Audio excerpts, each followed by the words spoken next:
ఓం గం గణపతియ నమః స్వర్ణలక్ష్మీ నమస్తే అస్తు పరబ్రహ్మ స్వరూపిణి రాజ్యం దేహి ధనం దేహి సర్వకామాంచ దేహి మే.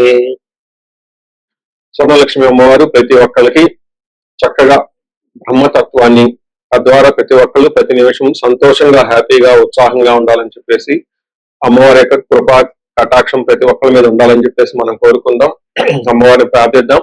అంతేకాకుండా ప్రతి ఒక్కరికి కూడాను రాజ్యం దేహి అమ్మవారు ఒక అథారిటీని, ఒక పవర్ ని, ఒక స్టేటస్ ని, ఒక దర్పాన్ని ప్రతి ఒక్కరికి ఇవ్వాలని చెప్పేసి కోరుకుంటూ, దీనితో పాటుగా ధన సమృద్ధి, ధనం అనేది ప్రతి ఒక్కరికి ఉండాలని, చక్కగా వాళ్ళ ఇంటి నిండా బ్యాంక్ అకౌంట్లు ఉండా ఎక్కడ పెట్టినా ధనం ఉండాలని, ప్రతి ఒక్కరికి ధనం లేదు అన్న ఒక ఫీలింగ్ అనేది వాళ్ళకి రాకుండా సమృద్ధిగా ధనం ఉండాలని చెప్పేసి అమ్మవారిని ప్రార్థిస్తూ, దీనితో పాటు సర్వకామాక్ష దేహిని అంటే మన మనసులోకి వచ్చిన ప్రతి కోరిక కూడా అమ్మవారి తక్షణమే నెరవేర్చాలి. ఈ విధంగా అమ్మవారి యొక్క కృపా కటాక్షం మన మీద ఉండాలి. 12 రాసుల వారికి కూడా చక్కగా అభివృద్ధి జరిగి ఎంతో ఉత్సాహంగా ఉన్నతంగా ఎదగాలని చెప్పేసి మనం కోరుకుందాం. ఇప్పుడు మనం జూన్ మంత్ యొక్క రాశి ఫలాలు చెప్పుకుందాం.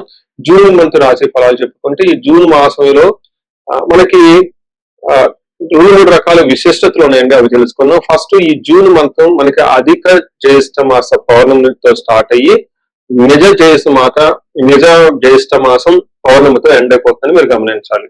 అయితే ఈ యొక్క 2 పౌర్ణముల మధ్య ఈ యొక్క జూన్ మంత్ ఉండటంతో ఇందులో 2-3 రకాలైన విశిష్టతలు ఉన్నాయి. ఈ మాసంలో ఫస్ట్ 2 శని త్రయోదశులు వస్తున్నాయండి. 2 శని త్రయోదశులు చాలా చాలా రేరుగా వస్తాయని గమనించుకోవాలి. కొన్నిసార్లు శని త్రయోదశి 4-5 నెలలకు కూడా వెళ్ళదు. పోయిన సంవత్సరం ఐ థింక్ ఇదే విధంగా జరిగింది. 5 నెలల వరకు శని త్రయోదశి లేదు. చాలా మంది పూజలు చేసుకోవాలన్నా కానీ, శనికి సంబంధించిన ఏమైనా పరిహారాలు చేసుకోవడానికి శని త్రయోదశి చాలా బెస్ట్ ది. అలాంటిది శని త్రయోదశులు 2 వస్తున్నాయని గమనించుకోవాలి. వీటితో పాటుగా చాలా మందికి ఎప్పుడైతే అమావాస్య వెళ్ళిపోయిందో మనకి నిజ జ్యేష్ఠ మాసం స్టార్ట్ అవుతుంటూ చాలా మందికి పెళ్లిళ్ళు సీజన్ వస్తుందని మనం చెప్పుకోవాలి. పెళ్లిళ్ళకి చాలా అనుకూలమైన టైం అని గమనించాలి. ఇంకొక ముఖ్యమైన విషయము, లాస్ట్ అంటే జూన్ ఎండ్ లో మనకి ఏరువాక పున్నమి అని వస్తుంటుంది. ఇది రైతులకు ప్రత్యేకంగా చాలా చాలా ముఖ్యమైన రోజు. ఆ రోజున అందరూ అట్టలు కట్టుకుంటారు. ఎద్దులకి చక్కగా మనకేమంటారు అలంకరణ చేసుకొని గుడి చుట్టూ తిరుగుకొని అక్కడ నుంచి అరక కట్టుకొని ఊళ్ళల్లోకి వెళ్ళిపోయేసి పొలం దున్నటం స్టార్ట్ చేస్తారని గమనించాలి. సో ఇది కూడా ఇప్పటికి కూడా ఇది మనకి ఎప్పటి నుంచో ఉన్న ఒక సనాతన ధర్మంలో భాగంగా ఎద్దులను పూజ చేయటం, వాటిని నందీశ్వరులుగా భావించుకోవటం, గుడి చుట్టూ 3 రౌండ్లు తిప్పుకోవటం, భజనలు పెట్టుకోవటం, దండారా వేయటం, ఈ పనులను చేస్తూ ఉంటారు. ఒక ఉత్సాహంగా టోటల్ విలేజెస్ కూడా చాలా చక్కటి వాతావరణంలో ఇవన్నీ జరుపుకుంటూ ఉంటారని గమనించాలి.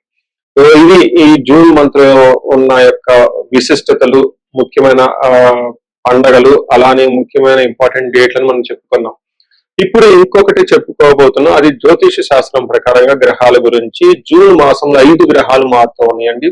28వ తారీఖున అంటే నెల బిగిన అవ్వక ముందే బుధుడు మారుతూ ఉన్నారు. వీళ్ళతో పాటు శుక్రుడు, కుజుడు, సూర్యుడితో మారుతూ ఉన్నారు జూన్ మాసంలో. ఇంకా ముఖ్యమైనది సంవత్సరానికి ఒక్కసారి మారే గ్రహం ఏంటంటే గురువు మారుతూ ఉన్నారు. ఈ గురువు జూన్ 2వ తారీఖున మారుతూ ఉన్నారు. అంటే మనం జూన్ మంత్ లో 5 గ్రహాల యొక్క ప్రభావం ఎలా ఉండబోతుంది అనేది మనం చెప్పుకుంటూ ఉన్నాం. మనము ధనుసు రాశి జూన్ మంత్ లో చూసుకుంటే కొంచెము మారుతున్న 5 గ్రహాల్లో 4 గ్రహాలు ప్రతికూలంగా ఉన్నాయి, అనుకూలంగా లేవు అని గమనించాలి. సో విశేషాలు ఇంకా వివరాలు తెలుసుకునే పోయే ముందు ఇందులో ఉన్న నక్షత్రాలు చూస్తే మూల 1, 2, 3, 4 పాదాలు, పూర్వాషాఢ 1, 2, 3, 4 పాదాలు, ఉత్తరాషాఢ ఫస్ట్ పాదం అంతా ఈ రాశిలో ఉంటారు. ఇందులో ఉన్న పేరు బలం బట్టి చూసుకుంటే యో భా బి భూ దా దా భా దా బే అన్న లెటర్స్ అంతా కూడా ఇందులో ఉంటాయని గమనించాలి. లఘు గోచారం, సూక్ష్మ గోచారం ప్రకారం ఒక్కొక్క గ్రహం ఎలాంటి వీళ్ళకి హెల్ప్ చేస్తుంది చూద్దాము. సూర్యుడి వల్ల మీరు యాత్రలు చేసే అవకాశం ఎక్కువగా ఉంటుంది. 5వ స్థానంలో కుజుడు ఉండటం వల్ల అర్ధనాశనం, ధనాన్ని కోల్పోయే అవకాశం ఉంటుంది. 7వ స్థానంలో కుజుడు ఉండటం వల్ల విరోధం, అంటే మిమ్మల్ని ఏదైనా పని చేస్తే అందులో మిమ్మల్ని ఆటంకాలు పరిచే వాళ్ళు ఎక్కువ ఉంటారు. శుక్రుడు సంపదలు ఇస్తూ ఉంటారు. అంటే మీరు చూస్తే 5 గ్రహాలు మారటం, ఒక శుక్రుడు తప్ప మిగతా గ్రహాలు అంత అనుకూలంగా లేవు. కొంచెం ఈ మంత్ లో కేర్ఫుల్ గా ఉండవలసిన మంత్ అని మీరు తెలుసుకోవాలి. సో ముఖ్యంగా వీళ్ళకి సూర్యుడు చూసుకుంటే 6వ ప్లేస్ నుంచి 7వ ప్లేస్ మారుతూ ఉన్నారు జూన్ 15 తర్వాత. 15 ముందు అయితే చక్కగానే ఉంటుంది, కానీ తర్వాత కొంచెం కాంప్లికేషన్స్ ఉంటాయి అని చెప్పుకోవాలి. ఏ ప్రకారంగా అంటే మనకి సామంత జన విద్వేష దారాపీడ సుతామయ ఉత్సాహ భంగకారిణి గోచారస్తే సప్తమే రవి అని మనకి సంస్కృతంలో చెప్తారు. దాని ప్రకారం ఏంటి, మీ కింద పనిచేస్తున్న సామంత జన విద్వేష, మీ కింద ఉన్న ఎంప్లాయీస్ కానివ్వండి, సబార్డినేట్ కానివ్వండి, మీ కింద ఉన్న ఫాలోవర్స్ కానీ ఎవరైనా ఉంటే వాళ్ళు మీ మాట సరిగా వినకుండా మీకు ఆటంకాలు కలిగించే అవకాశం ఉంటుంది. మిమ్మల్ని ద్వేషించే వాళ్ళు ఎక్కువ ఉంటారని తెలుసుకోవాలి. అంతేకాకుండా దారాపీడ సుతామయం అంటే మీకు హస్బెండ్ ద్వారా, లేదంటే పిల్లల ద్వారా, లేదంటే స్పౌస్ ద్వారా కొంచెం ఆటంకాలు కలిగించే అవకాశం ఉంటుంది, లేదంటే వాళ్ళకు కొంచెం అనారోగ్యానికి గురయ్యే అవకాశం ఉంటుందని మీరు గమనించాలి. దీనితో పాటు ఉత్సాహ భంగకారిణి, మీరు ఎనర్జెటిక్ గా ఏదైనా పని చేద్దాం అనుకుంటే మీకు అన్ని ఆటంకాలు కలిగే అవకాశం ఉంటుందని గమనించుకోవాలి. ముఖ్యంగా జూన్ 15 నుంచి జూన్ 25 ఒక 10 days సూర్యుడి యొక్క ప్రభావం అధికంగా ఉండటంతో కొంచెం కేర్ఫుల్ గా ఉండాలి. శారీరకంగా టైర్డ్నెస్, ఎక్కువగా అలసట వచ్చే అవకాశం ఉంటుంది. ఇదే ప్రకారంగా కుజుడు కూడాను అంత అనుకూలంగా మీకు లేరు, కొంచెం ఇబ్బందానికి గురయ్యే అవకాశం ఉంటుంది. 5th house లో కుజుడు ఉండటం వల్ల ఓవర్ గా ఆల్కహాలిక్ తీసుకోవటం, ఓవర్ గా స్మోకింగ్ చేయటం, ఓవర్ గా అన్వాంటెడ్ ప్లేజర్స్ మీద ఎక్కువగా ఫోకస్ చేయటం, మనసుని ఒక చోట ఉండకుండా గ్యాంబ్లింగ్ ఈ టైప్ అన్ని వాటి మీద ఎక్కువగా పడుతూ ఉంటే అవకాశం ఉంటుంది. కొంచెం ఈ హ్యాబిట్స్ ఉన్న వాళ్ళు జాగ్రత్తగా ఉండటం ఎంతైనా ముఖ్యం. మనకి సంస్కృతిలో ఏం చెప్తారంటే దేహజాడ్యం సంతాప కాలతిక్రమణ భోజనం దురితం కర్మలా వచ్చ భౌమే పంచమ స్థితే సంయుతే అని చెప్తారు. అంటే 5వ స్థానంలో ఉండటం వల్ల దురితం కర్మలాభచ్చ, ఏదైనా పని చేస్తే అందులో మీకు సరైన లాభం ఉండదు, అశాంతిగా ఉంటారు, పుత్రులతో గొడవలు ఉంటుంది, అకాలమైన భోజనము, పాప పనులు చేయాలన్న ఒక ఆలోచన, ఇవన్నీ ఉంటాయి. కొంచెం జాగ్రత్తగా పెట్టుకోవాలి. అయితే విపరీతమైన ఖర్చులు కూడా అయ్యే అవకాశం ఉంటుంది. అనవసరంగా గాయాలు, అవి ట్రావెల్స్ లో ఇబ్బందులు పడే అవకాశం కూడా ఉంటుందని గమనించుకోవాలి. వీటితో పాటు మీకు 7వ స్థానంలో అగైన్ బుధుడు ఉండటంతో మీకు ఏదైనా పని చేస్తూ ఉంటే ఆటంకాలు కలిగించే వాళ్ళు ఎక్కువగా ఉంటారు.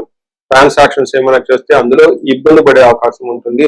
రవాణాలు ఎక్కడెక్కడైతే మూవ్మెంట్ కదులుతూ ఉన్నప్పుడు అవి ఆన్లైన్ ట్రాన్సాక్షన్స్ కానివ్వండి, బిజినెస్ ట్రాన్సాక్షన్స్ కానీ కొంచెం ఆటంకాలు జరుగుతాయని గమనించుకోవాలి. అయితే ఇప్పటిదాకా అన్ని గ్రహాలు ఒక రకంగా ఉన్న శుక్రుడు మాత్రం ఈ రాశి వాళ్ళకి చక్కగా యోగ్యతనిస్తూ ఉన్నారు. అంటే అది చుట్టూ మనకి కారు చీడగట్లో ఉంటే ఎక్కడో ఒక వెలుగు మనకు కనిపించినట్లుగా ఈ శుక్రుడు మాత్రం చక్కగా మీకు ఫైనల్ గా ఒక మంచి వెలుగునైతే తీసుకొని వస్తూ ఉన్నారని చెప్పుకోవాలి. రకరకాల ట్విస్టులతో సినిమా అంతా అయిపోయి లాస్ట్ లో శుభం పడినట్లు వీళ్ళకి మంత్ అంతా కొంచెం ఏమంటారు అప్స్ అండ్ డౌన్స్ ఇబ్బందులతో ఉన్నా కానీ బట్ లాస్ట్ లో శుభప్రదంగా ఉంటుంది. దానికి ముఖ్యమైన గ్రహం శుక్రుడు కాబట్టి శుక్రుడు ఏం జరగదు, దుఃఖానాశాంత మహాసౌఖ్యం బంధుమిత్ర సమాగమ రాజదర్శనం అర్థప్రాప్తి అష్టమస్తే భవేత్ భృగునందనే అని మనకు సంస్కృతంలో వివరించడం జరిగింది.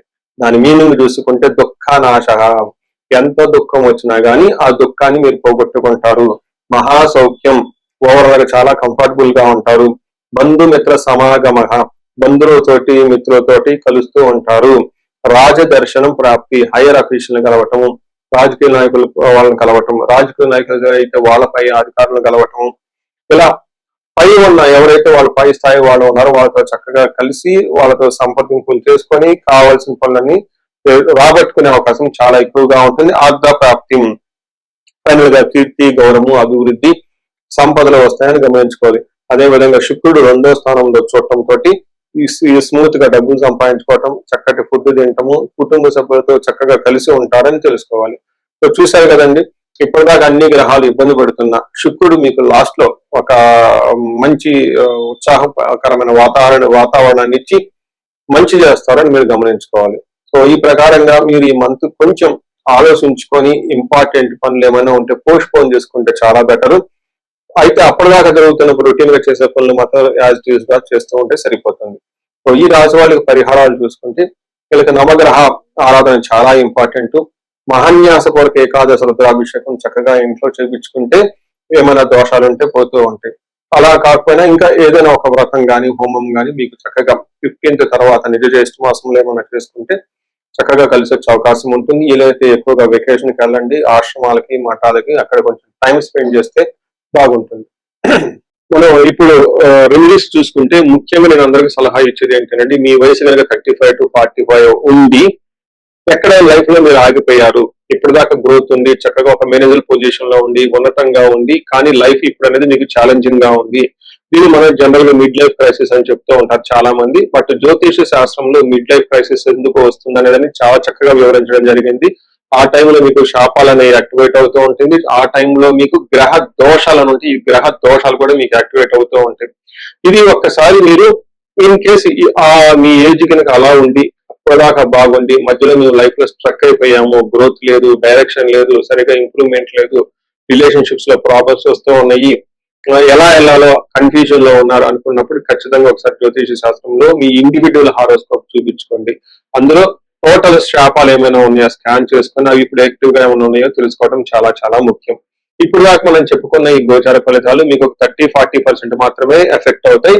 100% మీ జాతకం కరెక్ట్ గా ఎలా ఉందని తెలుసుకోవడానికి ఇండివిడ్యువల్ జాతకం చూపించుకోవడానికి చాలా ఇంపార్టెంట్. అందులో ఉన్న దశలు ఎలా ఉన్నాయి, భుక్తులు ఎలా ఉన్నాయి చూసుకొని చక్కగా పరిష్కారాలు చేసుకొని పరిహారాలు చేసుకుంటే లైఫ్ అనేది 10 రెట్లు ముందెళ్ళే అవకాశం ఎక్కువగా ఉంటుంది.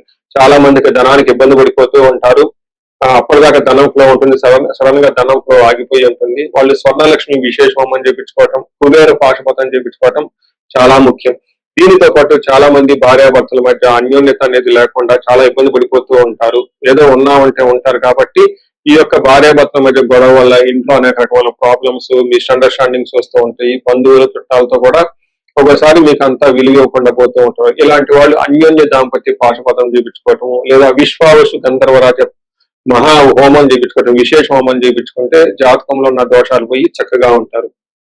ఇవి కాకుండా ప్రతి ఒక్కరికి ఈ మధ్య అమెరికాలో ఉంటూ ఉంటారు, లేదంటే ఎన్ఆర్ఐ చాలా మంది ఉంటారు. చాలా డైలమా ఉంటుంది, ఏ కెరీర్ వెళ్తే బాగుంటుంది, ఇండియాలో ఉంటే బెటర్ గా ఉంటుందా, లేదంటే ఇండియా నుంచి ఫారిన్ వెళ్తే బాగుంటుందా, ఫారిన్ సెటిల్మెంట్ యోగం ఉంది, అసలు ఫారిన్ లో ఎంత కాలం ఉంటాం, ఇలాంటి విషయాలు చాలా మంది ఈ వీసాల గురించి, గ్రీన్ కార్డుల గురించి, లేదంటే ఎంఎస్ చేయాలనుకున్న వాళ్ళకి చాలా కన్ఫ్యూజన్ లో ఉంటారు.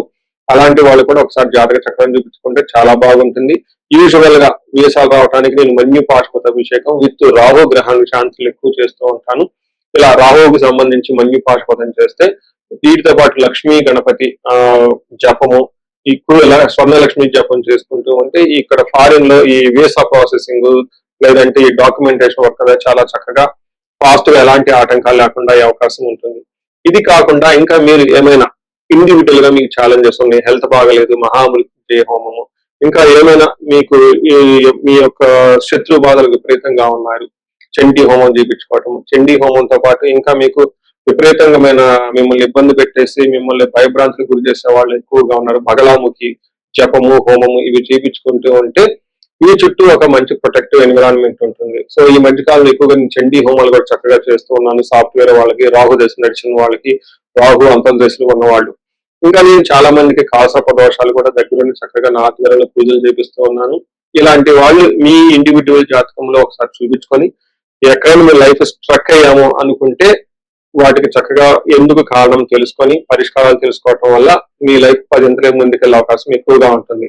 మీ అందరికి అష్టలక్ష్మి కృప కలగాలని, అలానే అష్టైశ్వర్యాలు భోగభాగ్యాలు కలగాలని చెప్పేసి నేను కోరుకుంటున్నాను. నమస్తే.